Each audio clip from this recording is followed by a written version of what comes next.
Assalamualaikum warahmatullahi wabarakatuh. Selamat siang dan salam sejahtera untuk kita semua. Perkenalkan saya Bunga, dokter, yang akan membantu memandu acara webinar hari ini dengan tema Cegah Kanker Serviks Sedini Mungkin. Acara ini kami persembahkan bertepatan dengan peringatan Hari Kanker Sedunia yang jatuh pada tanggal 4 Februari lalu.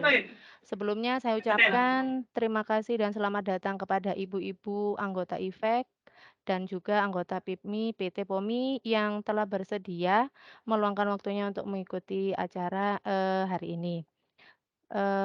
Saya ucapkan selamat datang untuk Dokter Ratih, representatif dari MARS, Indonesia yang juga sebagai moderator kita hari ini, dan juga Dokter Jimmy, eee, SPOG Cover dari Klinik Morula IVF Surabaya, yang merupakan pemateri utama kita hari ini yang nantinya akan mengupas tuntas seputar kanker serviks dan cara pencegahannya.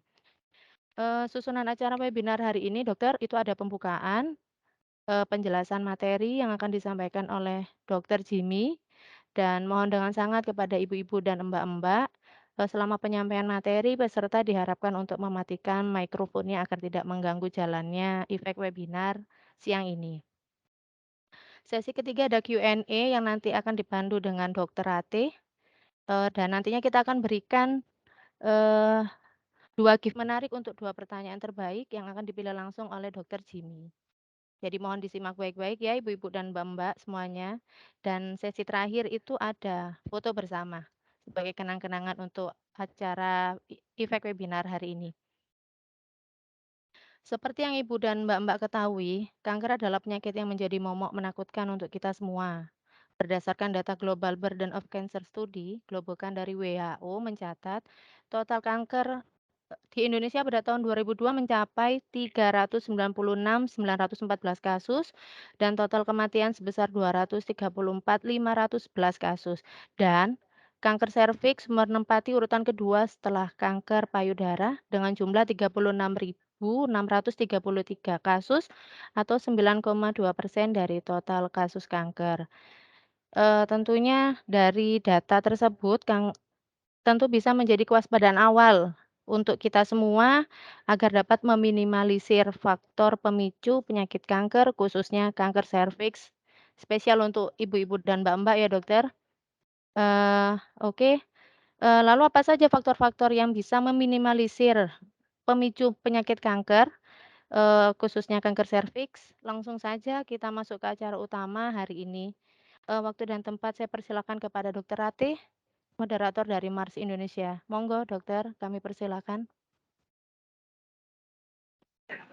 Oke, terima kasih banyak Mbak Bunga atas pembukaannya. Selamat siang Dokter Jimmy, sudah hadir juga ya siang hari ini. Mungkin ya, mungkin sebelum kita ke pemateri, izin saya membacakan terlebih dahulu kurikulum vitae atau CV dari Dokter Jimmy, di mana Dokter Jimmy ini menamatkan Fakultas Kedokteran Umumnya dari Universitas Erlangga di tahun 2002, kemudian menamatkan pula spesialis obstetri dan ginekologinya dari Fakultas Kedokteran Universitas Erlangga, RSUD Dr. Sutomo. Lalu di 2013 beliau lanjut lagi nih menamatkan konsultan fertilitas endokrin dan reproduksinya. Dan di tahun 2018 Dr. Jimmy sudah menamatkan pula S3 pasca sarjana ilmu kedokteran. Saat ini beliau aktif di berbagai himpunan ya, antara lain tentunya dan pastinya Perkumpulan Obstetri dan Ginekologi sebagai koordinator cabang keilmuan, kemudian sebagai anggota IDI Pusat, anggota IDI Cabang Surabaya, kemudian sebagai anggota Himpunan Fertilitas Endokrinologi Reproduksi. Saat ini juga masih aktif di Perkumpulan Kontrasepsi Mantap Indonesia, anggota juga di Indonesian Gynecological Endoscopy Society, dan salah satu anggota juga di Perkumpulan Fertilisasi in Vitro Indonesia. Jadi perannya sudah cukup berkecimpung di banyak hal nih ya Dokter Jimmy ya. Jadi mungkin tanpa berlama-lama, selanjutnya saya akan serahkan ke Dokter Jimmy, tapi mungkin sebagai catatan dulu, nanti kita akan buka sesi tanya jawab di akhir. Namun apabila rekan-rekan punya pertanyaan selama pemaparan dokter ini, monggo silahkan dicantumkan dulu di kolom chat untuk nanti kita bahas satu persatu pertanyaannya. Tadi mungkin Mbak Bunga sempat sampaikan ada 2 gift dari perusahaan untuk 2 pertanyaan terbaik. Ini kebetulan ada tim dari Morula juga, Mbak Desi, di mana dari Morula Surabaya ini nanti akan support 5 goodie bag untuk 5 penanya pertama. Jadi nanti cepat-cepatan cantumkan pertanyaan.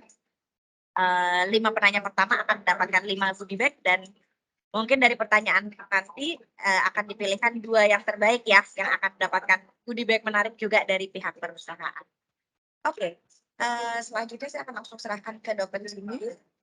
Monggo dok, silahkan bisa dimulai, dan saya serahkan kepada dokter untuk tempat dan waktunya.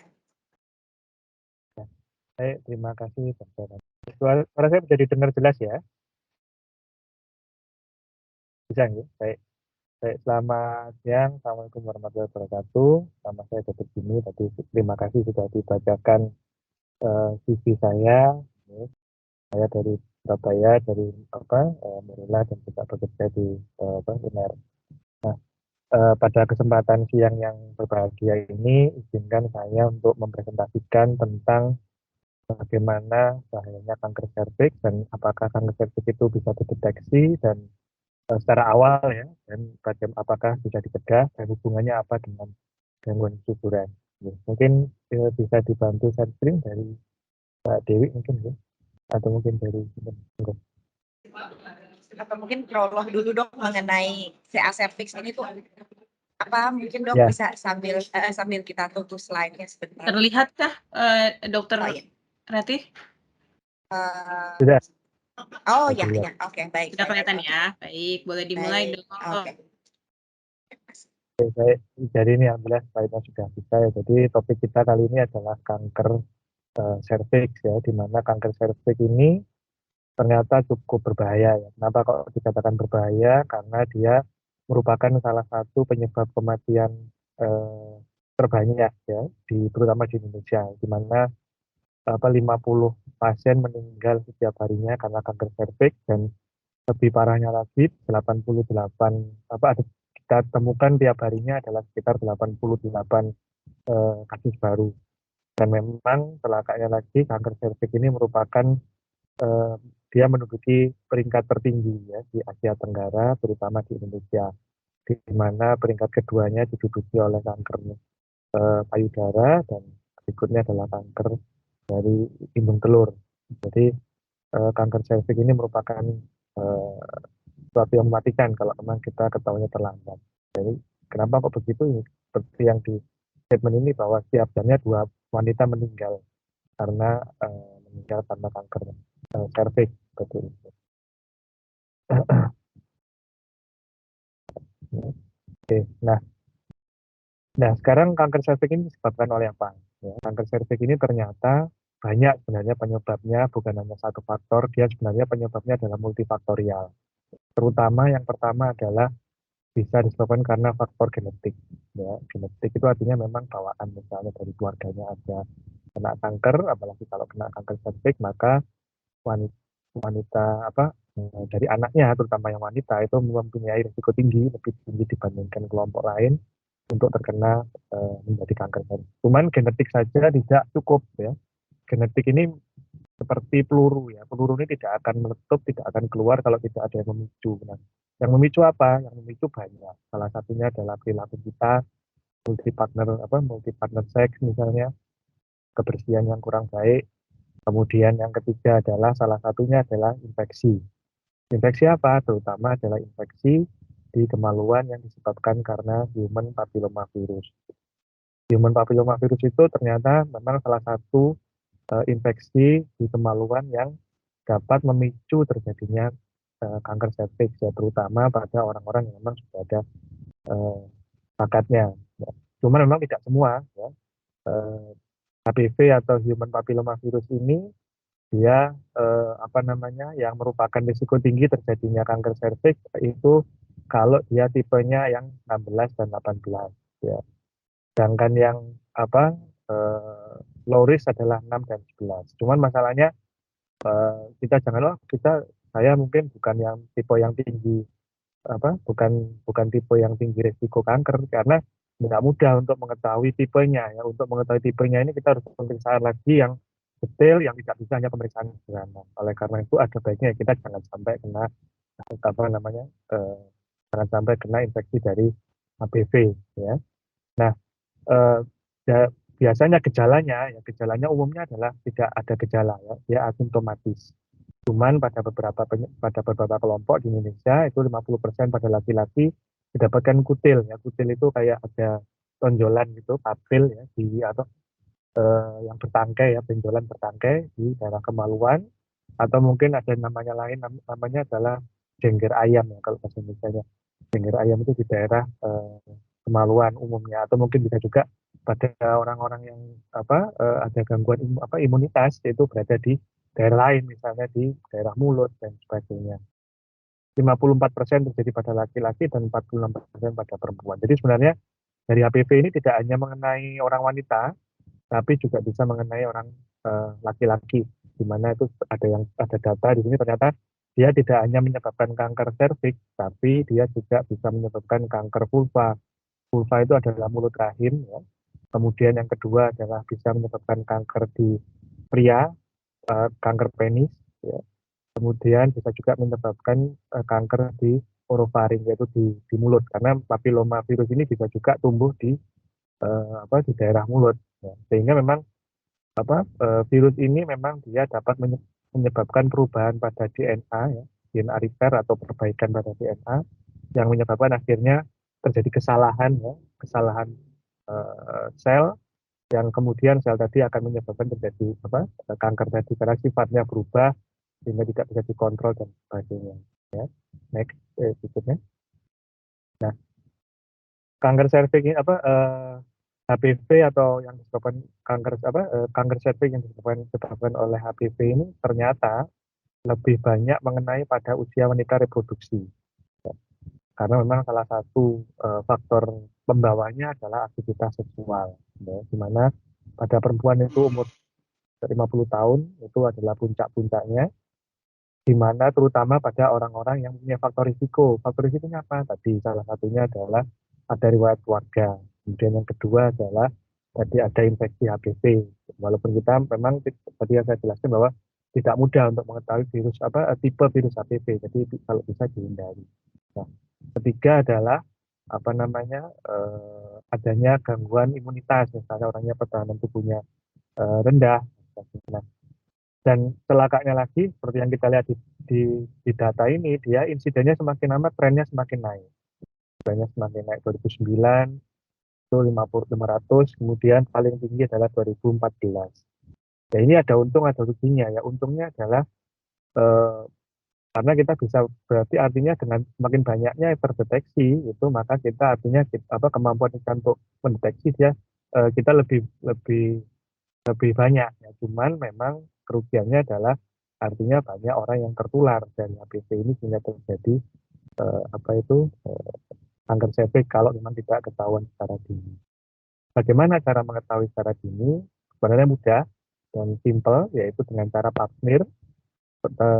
Tentu ibu-ibu di sini pernah melakukan pap smear ya, karena di Indonesia pun sudah banyak sampai ke puskesmas pun sudah bisa melakukan pelayanan pap smear dan IVA test. Ya, pap smear itu kita mengambil sel yang berada di mulut rahim, kemudian sel tersebut akan diperiksa di laboratorium untuk dilihat kira-kira ada perubahan sifat apa tidak, yang namanya displasia ya.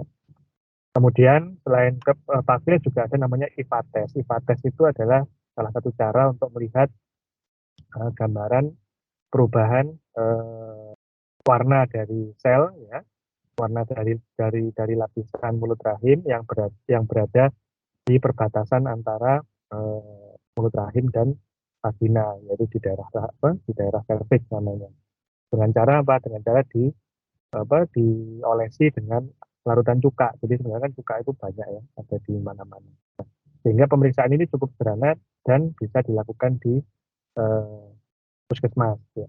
Lalu kenapa kok kita menyarankan untuk deteksi dini? Karena deteksi dini ini apa tadi yang saya katakan tadi bahwa kanker serviks ini tidak tiba-tiba kanker, ya. Artinya dia sudah ada sebelumnya perubahannya sudah ada, cuman perubahan ini tidak langsung kanker dari sel normal menjadi kanker itu perlu waktu kira-kira 1 sampai 10 tahun, jadi cukup lama, ya. Jadi cukup lama kita untuk melakukan deteksi adanya perubahan kanker ini. Ya.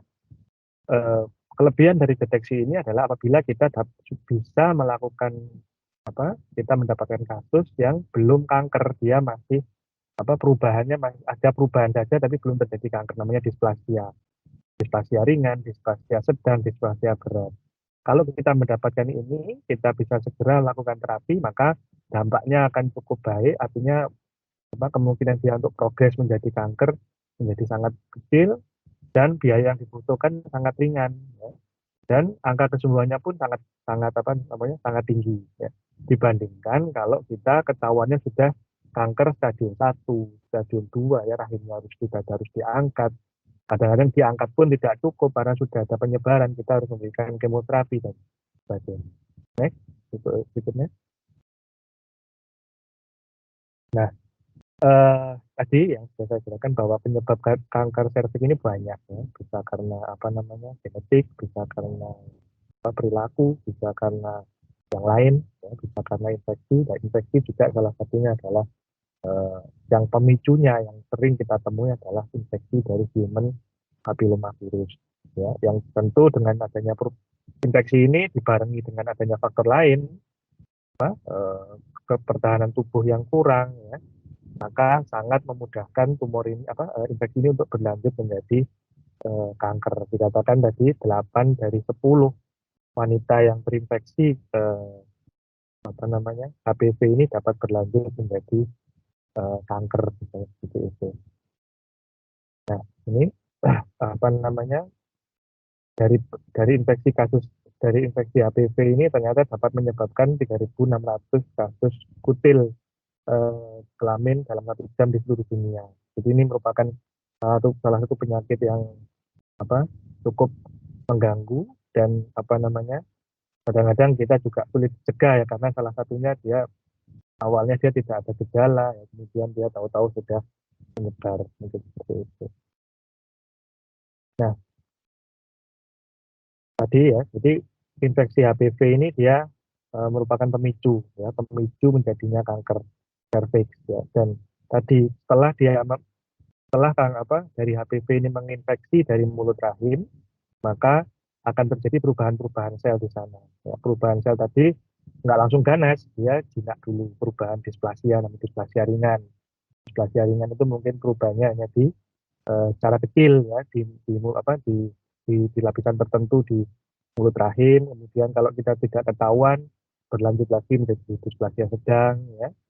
Displasia sedang pun kadang-kadang bisa sembuh spontan, tapi pada orang-orang tertentu bisa berlanjut lagi menjadi displasia berat, ya. Kemudian berlanjut lagi menjadi kanker. Ya, kanker pun nggak langsung kanker, dia namanya kanker in situ. Kanker in situ itu adalah sel tadi masih belum menembus lapisan dasar dari kulit. Sehingga kalau kita menemukan pasien dengan kanker in situ ini, atau mungkin yang masih belum menembus lapisan dasar kulit, maka kita cukup mengambil bagian yang terjadi kanker saja, ya, dengan mempertahankan fungsi reproduksinya. Artinya orangnya nggak perlu diangkat kandungannya, nggak perlu kemo dan sebagainya, dengan angka kesembuhan yang cukup baik. Tapi kalau ini pun masih tidak ketahuan, kanker tadi dia menyebar ke lapisan yang lebih dalam, ya, kemudian menyebar ke darah, kemudian masuk ke organ-organ di sekitar mulut rahim, akhirnya tadi menjadi kanker stadium 1, 2, dan 3. 3 itu kalau dia sudah metastase atau melakukan penyebaran ke organ di luar organ rahim, seperti yang gambar di bawah itu. Nah, ini tadi sudah. Nah, sekarang bagaimana pengobatannya, ya? Pengobatannya kalau sudah terjadi kanker, atau mungkin tadi pengobatannya bisa diangkat hanya tumornya saja, ya, tergantung stadiumnya dan tergantung kondisi dari lesi atau luka itu sendiri. Kalau dia masih hanya berupa displasia saja, mungkin cukup dibakar di daerah mulut rahim, namanya LEEP, atau mungkin atau namanya di laser ya, di kauter. Itu mungkin Bapak Ibu pernah melihat temannya atau mungkin saudaranya atau mungkin kerabatnya dilakukan pengambilan bagian dari mulut rahim, sehingga harapannya bagian yang berubah sifat tadi itu terambil, seperti itu. Bisa juga dilakukan cryosurgery. Cryosurgery itu hanya ditempel gitu aja dengan nitrogen cair ya. Kemudian harapannya daerah yang ditempel tadi itu menjadi nekrosis atau rusak, dan harapannya adalah daerah yang terkena kanker tadi ikut mati, seperti itu. Lebih berat lagi dilakukan konisasi. Konisasi itu seperti Bapak Ibu mungkin pernah tahu cone ya, es krim cone itu dia seperti kerucut ya. Kita mengambil bagian mulut rahim menyerupai kerucut ya, sehingga harapannya lebih banyak bagian yang terambil. Lebih parah lagi kalau sudah mengalami penyebaran tadi histrektomi. Histrektomi itu adalah namanya pengangkatan daerah rahim dan kedua indung telur. Itu biasanya kita lakukan kalau sudah confirm sudah terjadi perubahan ganas dari sel mulut rahim. Ya. Berat lagi namanya adalah pelvic excentration. Pelvic excentration ini adalah selain mengambil rahim dan organ genitalia, dia juga mengambil seluruh organ di panggul, termasuk kandung kencing, termasuk rektum atau usus yang untuk berak itu, karena mungkin penyebarannya sudah sampai ke sana. Tidak cukup itu, kalau misalnya dia ada penyebaran ke tempat lain, maka dilakukan radioterapi. Karena memang sel dari kanker serviks ini sangat sensitif terhadap radioterapi. Cuman dampaknya apa kalau di radioterapi? Seperti kita tahu kan, di daerah panggul itu ada indung telur ya. Indung telur itu berfungsi untuk mensuplai hormon supaya tidak terjadi menopause ya. Nah, sedangkan radioterapi ini seperti senter gitu ya. Tahu senter itu ya? Senter itu kan kita menyinari sesuatu lah. Karena dia dia menyinari, maka sifatnya dia adalah lokal ya, lokal di daerah panggul saja. Sehingga ya semua organ yang ada di panggul itu terkena. Seperti itu. Berbeda dengan kemoterapi. Kalau kemoterapi itu biasanya sifatnya sistemik. Jadi kita masukkan obat tadi akan menyebar ke seluruh tubuh untuk menyerang organ-organ yang harapannya tadi kanker tadi, tapi juga bukan hanya itu, organ yang sehat pun juga ikut terkena. Ya itu biasanya kita lakukan kalau kita sudah mendapatkan pasien-pasien yang usia lanjut. Lalu bagaimana kalau misalnya orang itu masih ingin punya anak misalnya, atau masih ingin mendapatkan keturunan, apalagi harus di kemoterapi. Ya, pada beberapa kondisi harus kita lihat dulu stadiumnya. Kalau stadiumnya sudah 2 ya, mungkin 1B, misalnya 1B itu mulut rahimnya sudah harus diambil misalnya, maka sudah tidak memungkinkan, karena untuk hamil itu kan tentu enggak hanya indung telur ya, juga harus memerlukan rahim. Nah, pada kondisi ini ya sudah tidak mungkin. Cuman pada orang-orang yang masih pada stadium awal, misalnya masih stadium 1A misalnya, atau mungkin masih in situ ya, dia harus menjalani kemoterapi atau mungkin harus menjalani radiasi dulu supaya sel telurnya masih bisa diselamatkan, maka kita bisa lakukan egg freezing. Kalau misalnya orangnya masih belum menikah, artinya sel telurnya diambil dulu dengan cara mirip dengan bayi tabung, cuman tidak ditemukan dengan sperma. Begitu sel telurnya diambil, akan disimpan seperti itu. Cara lain untuk mencegah kanker serviks ini, selain dengan cara deteksi dini, adalah dengan menggunakan vaksin ya. Sekarang sudah banyak beredar vaksin untuk menyerang virus HPV ini, dan vaksin tersebut memang spesifik terhadap tipe-tipe tertentu yang dapat paling sering menyebabkan kanker. Ya, cuman kita harus paham bahwa vaksin ini bukan berarti ibu anti kanker serviks, bukan ya. Yang diberikan vaksin ini adalah terhadap vaksin HPV tertentu ya, tapi infeksi terhadap HPV jenis lain masih bisa terjadi. Sehingga walaupun sudah walaupun sudah vaksin, ibu harus tetap melakukan pasmir, pemeriksaan rutin ya untuk mendeteksi adanya perubahan sel dan tetap menjaga hidup yang sehat. Lalu kapan vaksin ini bisa diberikan? Ya prinsipnya adalah semenjak wanita tersebut mengenal hubungan suami istri. Ya. Kalau di Indonesia ya dianjurkan sekitar umur di atas 30 tahun. Cuman kalau di luar negeri karena sudah ada seks bebas ya, itu umur 10 tahun sudah dianjurkan untuk vaksin HPV. Nah, ternyata infeksi HPV ini tidak hanya menyerang tidak hanya menyebabkan kanker serviks ya, ternyata dia juga berdampak negatif terhadap kesuburan. Kok bisa dok? Ya, ini ternyata ada penelitian ini kalau ada orang terkena infeksi dari HPV, belum kanker ya, infeksi saja. Infeksi HPV itu ternyata kalau diikuti sampai umur 12 tahun kemudian itu ternyata yang proporsi yang menjadi gangguan kesuburan itu lebih banyak dibandingkan yang tidak mengidap gangguan kesuburan. Hal ini memang penyebabnya hubungannya belum diketahui dengan jelas. Ya. Ada yang mengatakan bahwa infeksi HPV ini dapat menyebabkan penurunan kualitas dari sperma. Ada juga yang mengatakan bahwa memang penyebab hubungan antara infeksi HPV dengan gangguan kesuburan ini, terutama pada wanita itu tidak langsung. Ya, artinya apa? Infeksi HPV ini tidak menyebabkan kerusakan di saluran telur atau di indung telur, tapi dia dapat menyebabkan koinfeksi atau koinfeksi itu adalah infeksi bersama ya dengan kuman-kuman yang namanya chlamydia. Kuman chlamydia ini sering merusak saluran telur sehingga kalau saluran telurnya rusak otomatis ya untuk hamil menjadi lebih sulit. Jadi seperti itu kira-kira gambarannya.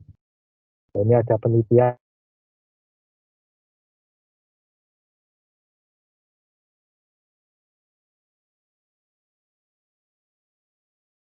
Nah, suara saya bisa didengar ya? Ya. Infeksi virus dari pria ini ternyata dapat menurunkan kualitas sperma. Spermanya menjadi jelek, jumlahnya menurun, gerakannya menjadi menurun, ya, bentuknya juga menjadi tidak normal, seperti itu. Dan ini sebabnya tidak tahu kenapa.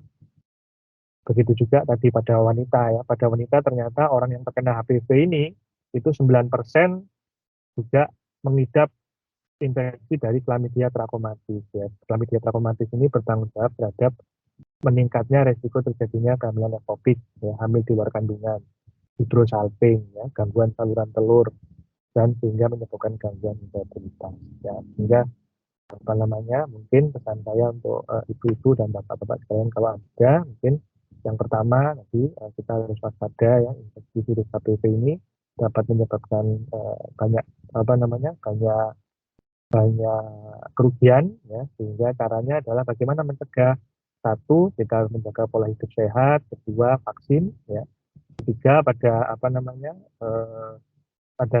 pasangan yang kebetulan terkena HPV dan belum punya anak, mungkin segera melakukan konsultasi untuk tentang kesuburan. Ya mungkin itu dari saya. Mungkin bisa kurang lebihnya mohon maaf. Mungkin bisa dilanjutkan diskusi.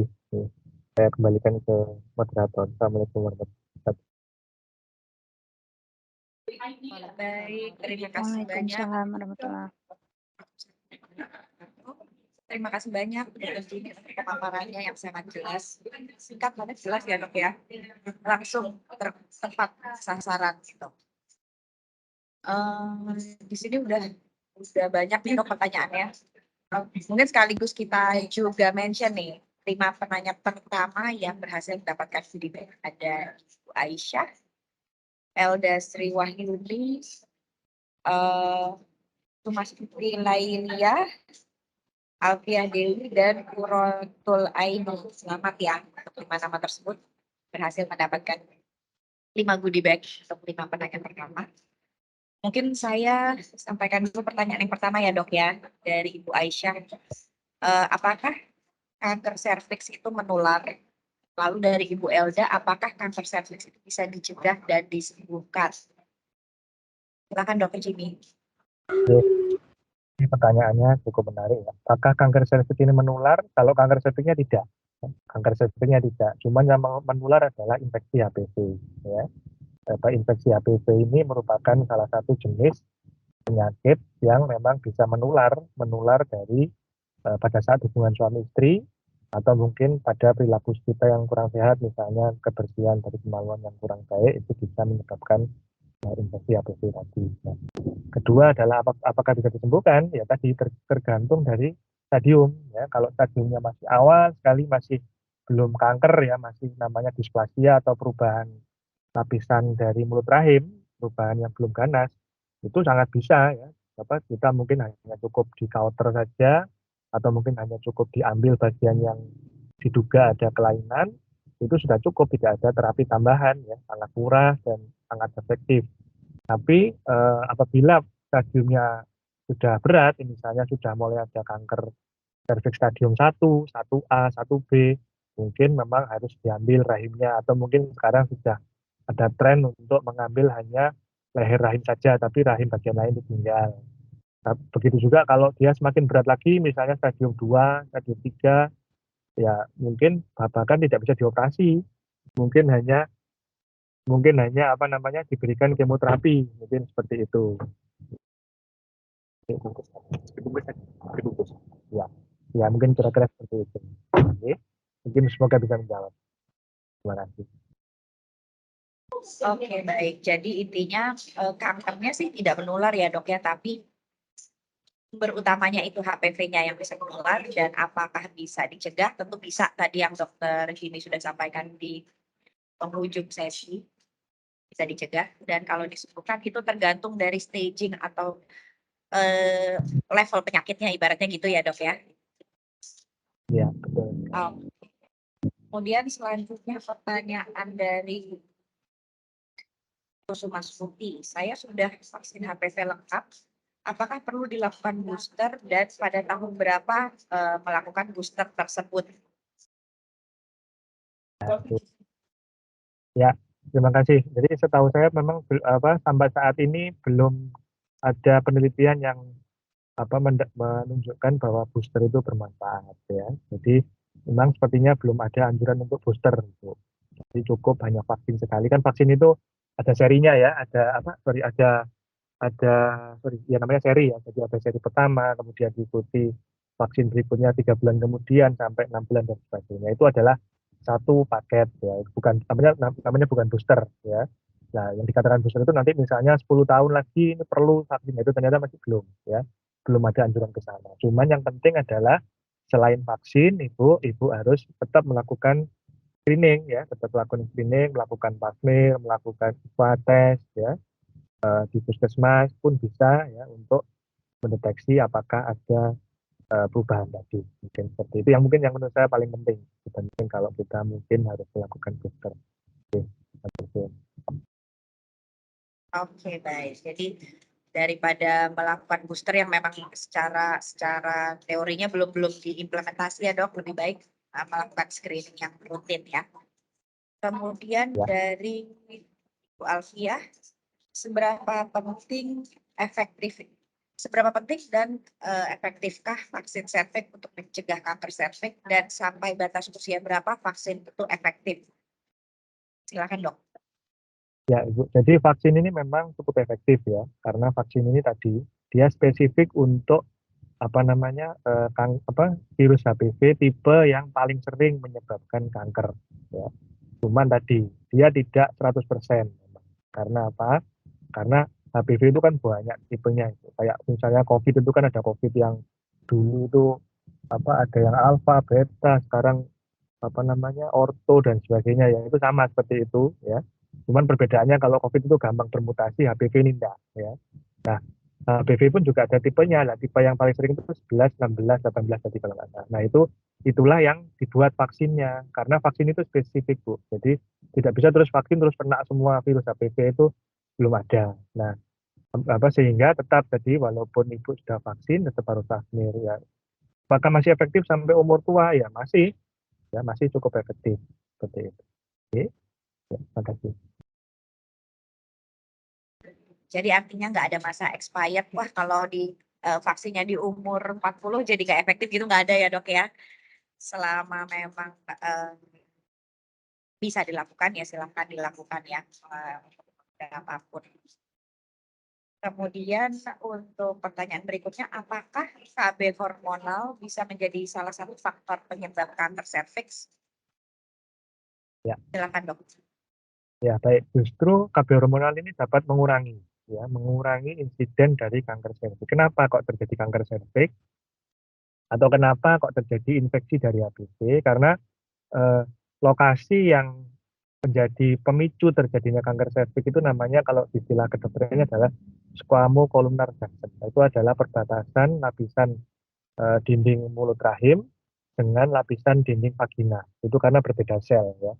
Nah, pertemuan antara kedua sel inilah yang sering menjadi cikal bakal kanker serviks tadi. Nah, inilah yang sering diserang oleh infeksi HPV karena repair dari sel tadi itu sering salah di sana. Nah, eh, apa lokasi atau namanya squamocolumnar atau garis squamocolumnar junction tadi itu akan sangat dipengaruhi oleh siklus hormonal ya. Kalau orang itu masih seksual aktif atau mungkin masih masa reproduksi sering siklusnya teratur, dia lebih ke arah keluar ya.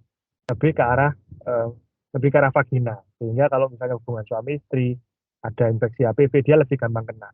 Tapi pada orang-orang yang pengaruh ada pengaruh hormonal atau mungkin sudah menopause ya, dia lokasinya lebih tersembunyi ke dalam mulut rahim ya. Justru menurut saya pada orang-orang yang KB hormonal ini justru menurut saya bukan terlindungi 100% ya tentu, karena memang untuk metode KB ini bukan metode untuk melindungi wanita dari kanker serviks, cuman memang dapat secara logika dapat mengurangi insiden ke sana.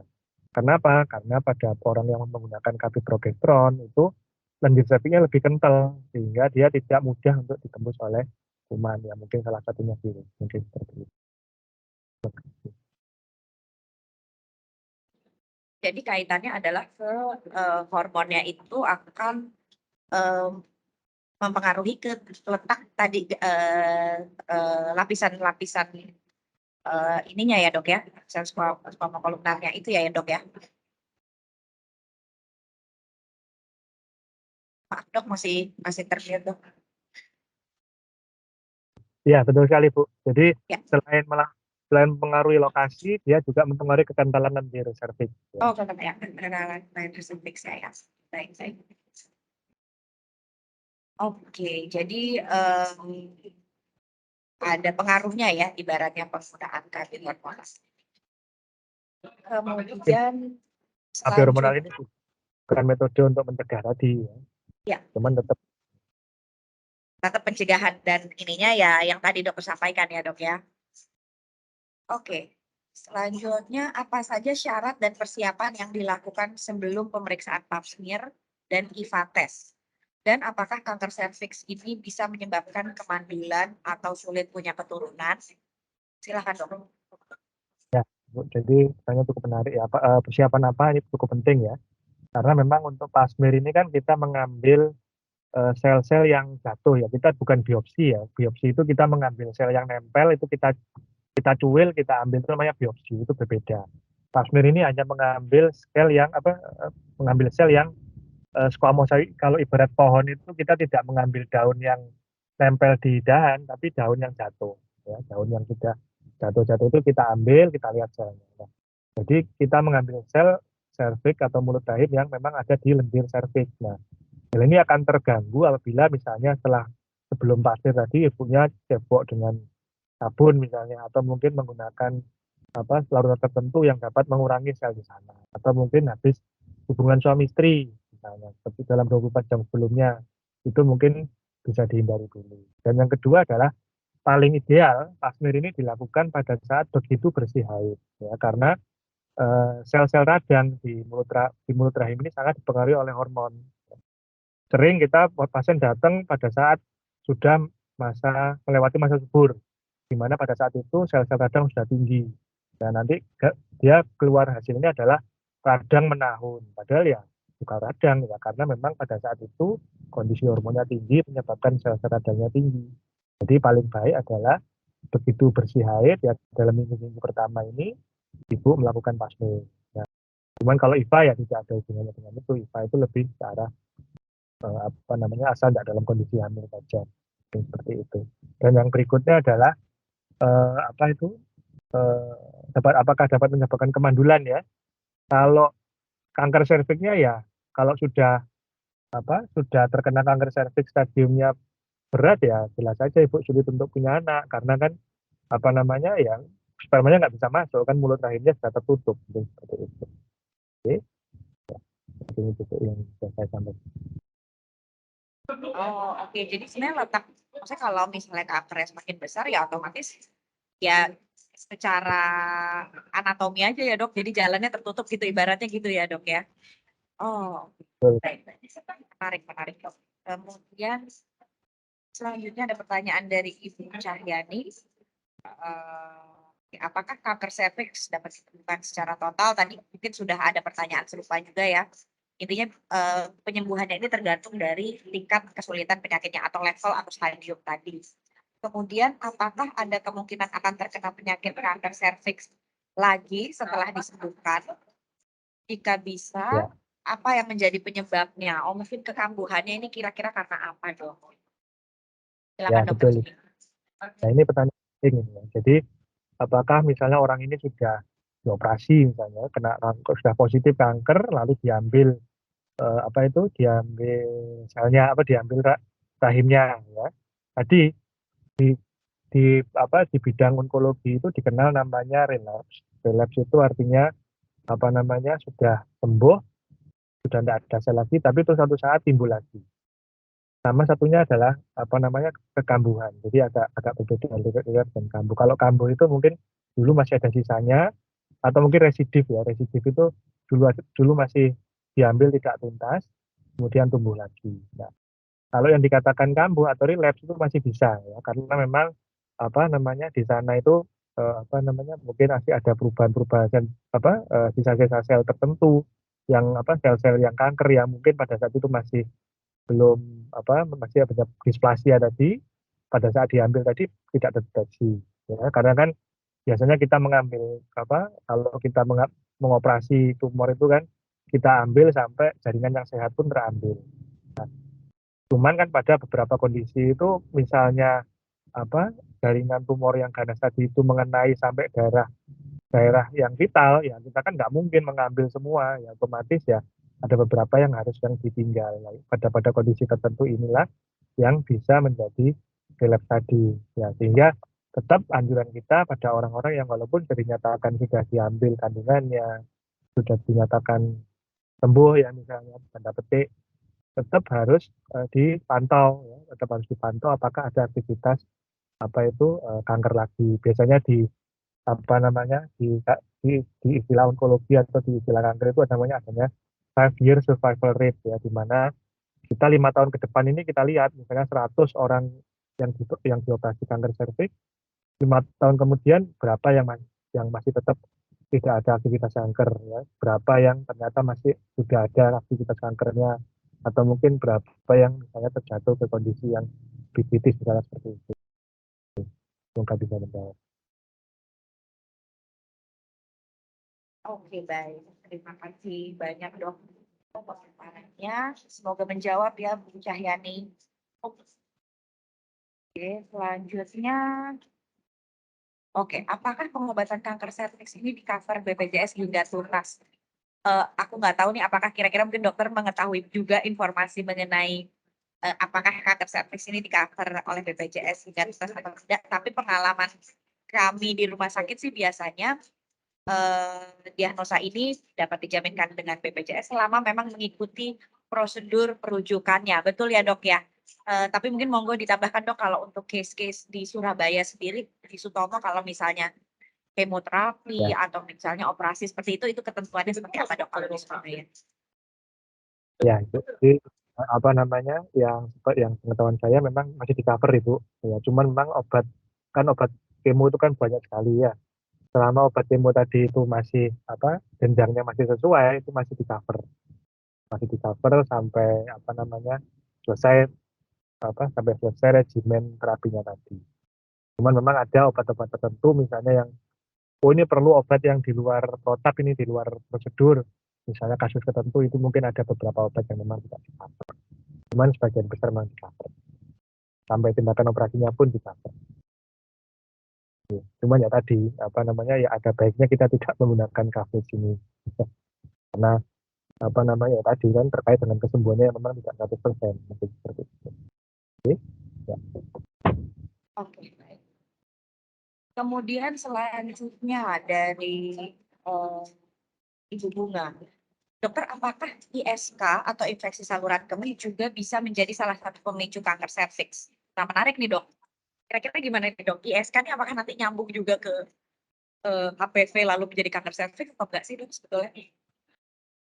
Ya, sepertinya tidak Ibu, karena infeksi human papilloma virus ini bukan merupakan penyakit infeksi saluran kencing ya.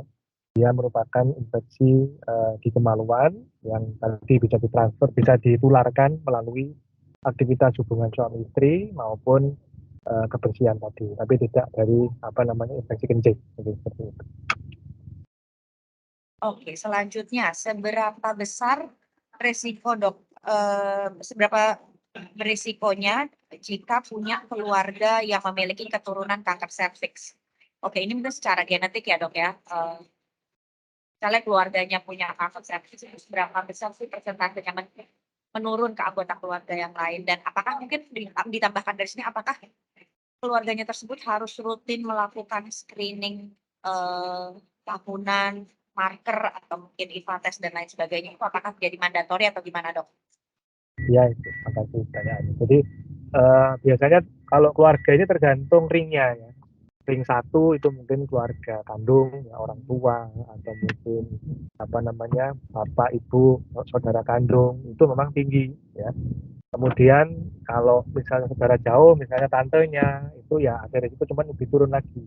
Karena kan tidak langsung, belum tentu apa namanya genetik yang ada di tantenya itu transfer ke dia, karena memang sudah beda jalur. Nah, kemudian apakah harus melakukan screening rutin? Ya memang sebenarnya screening rutin ini memang diwajibkan pada semua pasangan suami istri, terutama wanita ya, yang sudah pernah melakukan hubungan suami istri ya. Kalau di Indonesia disarankan di atas umur 30 tahun itu sebaiknya rutin melakukan pap smear tiap tahun ya. Apabila hasilnya normal, maka tahun kemudian dicek lagi baik pap smear maupun IVA, mungkin seperti itu. Tapi kalau misalnya ada kelainan, biasanya disarankan untuk diulang 3 bulan kemudian.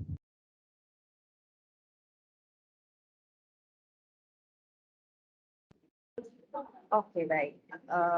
Jadi tergantung ring keluarganya ya dok ya. Kemudian ini mungkin kita ada 2 pertanyaan lagi nih dok. Mengenai gejala awal kanker. Oke, gejala awal kanker serviks itu biasanya seperti apa sih dok? Silakan dok. Jadi kanker serviks ini perubahan tadi kan ya. Kalau sudah kanker biasanya keluhannya adalah kemudian berbau, keluar darah ya pada saat hubungan suami istri menjadi keluar darah, itu gejala yang khas pada kanker. Cuman yang harus digarisbawahi adalah kalau sudah keluar gejala ini artinya sudah parah, kanker tersebut sudah stadiumnya tinggi biasanya. Tapi kalau dia masih berupa perubahan sel tadi, dia nggak ada gejalanya, ya. Keputihan pun tidak, ya. Dia hanya bisa diketahui dengan pap smear dan IVA tadi.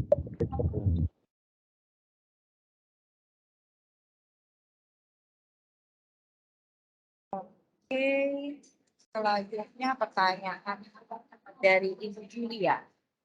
Apakah pengaruh stres terhadap meningkatnya keparahan kanker serviks? Oke, apakah mungkin stres ini bisa jadi salah satu etiologi atau penyebab dari kanker serviks? Atau mungkin untuk orang yang sudah kanker serviks gitu ya, stres ini apakah bisa menjadi pemberat atau menyebabkan keparahan yang lebih berat lagi dok?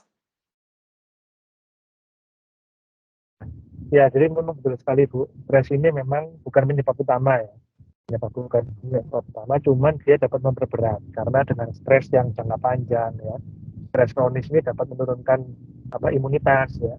Karena imunitasnya menurun, maka kemampuan sel untuk memperbaiki dirinya pun berubah sifatnya. Pada orang-orang yang sudah kena kanker serviks ya otomatis pertahanan tubuhnya semakin turun ya, di mana orang kanker serviks ini kan biasanya darahnya juga sudah turun karena sering terjadi perdarahan kronis, ditambah stres lagi, otomatis lebih mudah terkena infeksi sekunder, misalnya seperti itu. Memang sebaiknya ya harus dikurangi respon itu.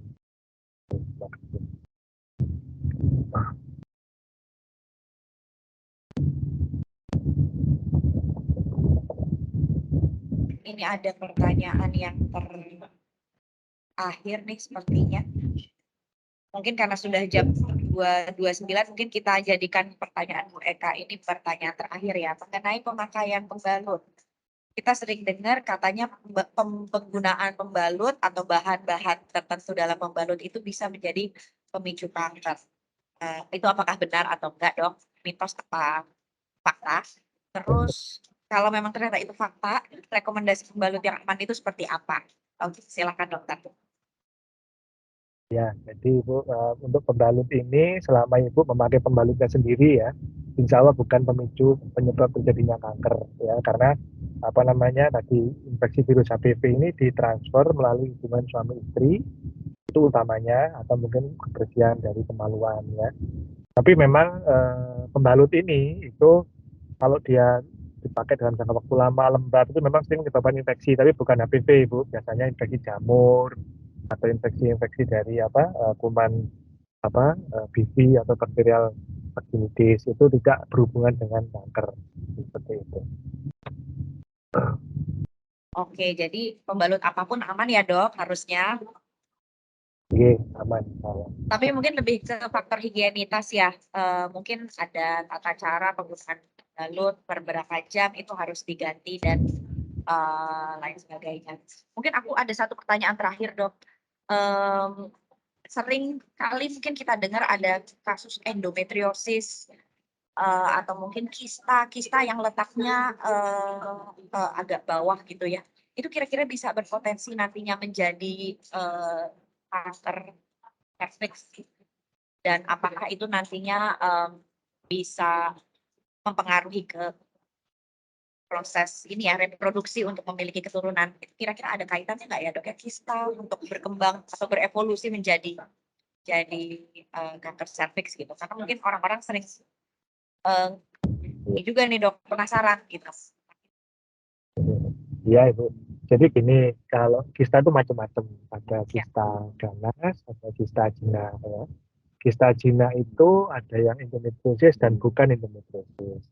Kista endometriosis ini biasanya memang bisa menyebabkan gangguan kesuburan ya. Gangguan kesuburannya karena tadi gangguan kualitas selnya menurun, cadangan sel telurnya menurun, saluran telurnya terbuntu misalnya seperti itu. Nah, tapi memang tidak berhubungan dengan kanker serviks ya.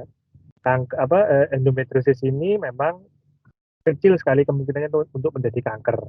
Cuman kalaupun dia terjadi kanker, namanya bukan kanker serviks, tapi kanker indung telur, atau namanya di tempat lain lagi dia menjadi namanya kanker endometrioid atau kanker yang mirip dengan dinding rahim. Mungkin seperti teman itu kemungkinannya sangat kecil, tidak sampai 1%. Jadi tidak perlu khawatir untuk kankernya, tapi ya memang bisa menyebabkan gangguan kesuburan.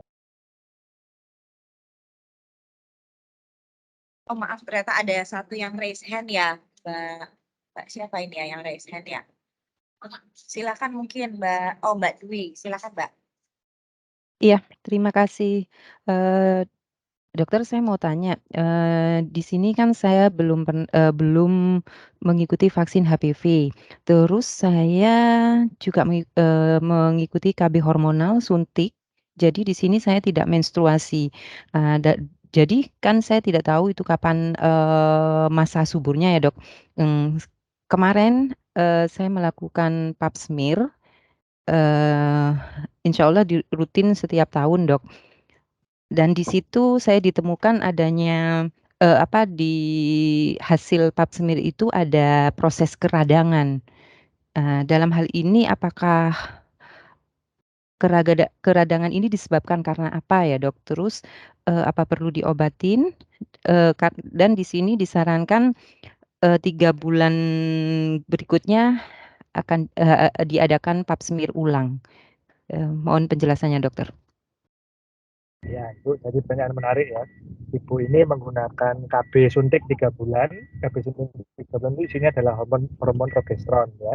Ini hormon progesteron. Dan ini menyebabkan lendir serviks itu kental dan kaya akan sel radang. Itulah tadi yang saya mengatakan bahwa sebaiknya memang pasmir itu idealnya dilakukan pada saat masa subur, itu pada orang yang nggak pakai KB. Nah, pada kasus ibu ini, kalau misalnya hasil pasmir tersebut berisi sel radang karena ibunya menggunakan AB hormonal yang memang sepanjang siklus itu memang progesteron tadi tinggi.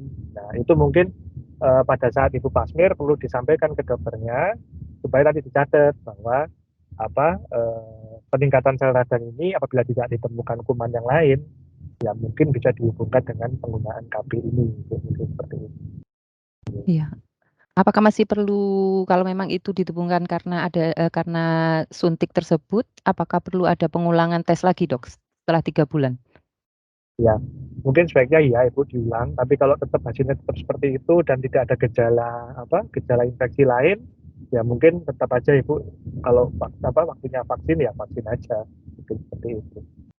Tapi dan tetap ibu Oke. melakukan vaksin rutin selama 1 tahun. Iya.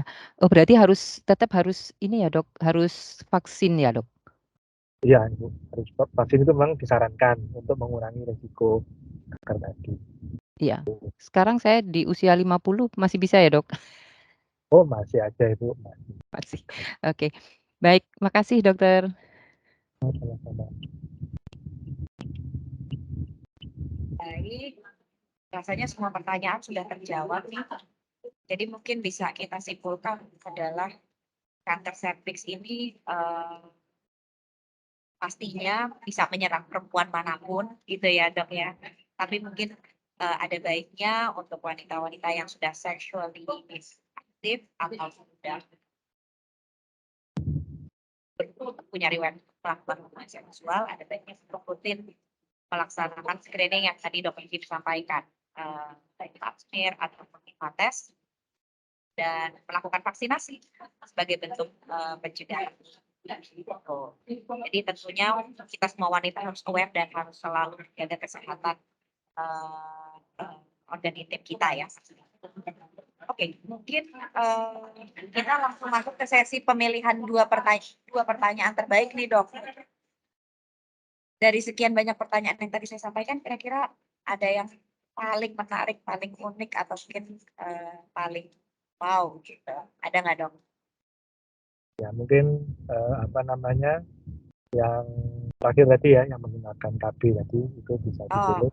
Oke, yang tadi hormonal KB ya, Ibu Rotul Aini. Selamat jadi salah satu pertanyaan terbaik. Yang pertanyaan terakhir Bu Dwi, Pak. Aduh, Bu. Yang KB hormonal tadi yang mana nih Pak? Yang mana nih dok? Yang di awal? Yang tadi resen tadi. Oh yang resen. Oh ya Bu Dwi. Oke, selamat Bu Dwi. Kemudian satu lagi, maaf siapa dok? Ada 2 soalnya nih kuota penanya terbaik, betul ya Mbak Bunga ya? Betul, Pertanyaan Dokter pertama. Ratih. Tinggal satu lagi, Dokter. Monggo. Pertanyaan pertama mungkin Bu. Oke. Pertanyaan pertama. Oke. Ya. Jadi yang penanya pertama nih double nih. Sebagai penanya pertama sama penanya terbaik ya, Dok ya. Anunya orangnya sama dah, orangnya sama Bu. Iya, kalau penanya pertama udah dapat goodie bag juga, Dok, sebenarnya. Kedua aja, pertanyaan kedua aja. Kedua. Oke, sebenarnya 5 penanya pertama, Dok, dapat goodie bag. Jadi kalau mau penanya ke-6 kali ya, Dok. Ya, nggak apa-apa. Silakan. Oke, jadi untuk penanya terbaiknya Bu Dwi sama penanya ke-6. Dokter. Mbak Rati. Mbak Rate, ya, Ibu Rate Kristiningrum, betul. Oke. Selamat kepada Ibu Dwi dan Ibu Rante. Dan untuk tadi 5 penanya pertama juga selamat mendapatkan goodie bag dari Porula Surabaya yang bekerja sama juga dengan Merck Indonesia. Oke, mungkin saya langsung kembalikan ke Mbak Bunga untuk sesi ini. Silakan, Mbak. Terima kasih kepada Dr. Rate dan juga Dr. Jimmy atas penjelasannya seputar kanker serviks dan cara penjagaannya yang tentunya bermanfaat bagi kita semua yang hadir pada webinar kali ini. sedikit kesimpulan yang bisa saya ambil dokter dari webinar kita hari ini itu ada beberapa faktor pemicu kanker serviks yang sebenarnya itu ada dari faktor genetik yang pertama, yang kedua ada infeksi kemaluan karena HPV sebagai penyebab utama. Dan deteksinya kita bisa melakukan pap smear ya dokter, IVA test, yang ketiga ada vaksin HPV yang dapat diberikan kepada perempuan di atas usia 30 tahun, dan yang terakhir ada kita tetap menjaga pola hidup sehat. Saya ucapkan terima kasih juga untuk Dokter Jimmy sebagai pemateri kita hari ini dokter. Matur nuwun sangat untuk materinya, sangat bermanfaat untuk kita, khususnya ibu-ibu yang sudah memiliki keluarga, agar lebih waspada lagi, mencegah kanker serviks. Karena memang kan Baik. karena memang, ibu itu sosok penting di rumah. Nggih dokter, betul nggih? Jadi harus sehat selalu ya, Bu? Harus sehat, betul, harus sehat. Betul, setuju. Saya juga ucapkan terima kasih kepada ibu-ibu dan mbak-mbak anggota IFEK dan anggota PIPMI PT POMI, yang sudah meluangkan waktunya hari ini. Salam sehat, sampai jumpa pada agenda IFEK berikutnya. Terima kasih. Terima Terima kasih Dokter Rati, kasih. Dokter Jimmy, matur Terima nuwun. kasih Makasih Dokter semuanya, Jimmy, terima terima kasih kasih, Mbak sehat Bunga, selalu Mbak semuanya. Rade. Sampai Kasih, ketemu Ifek. lagi.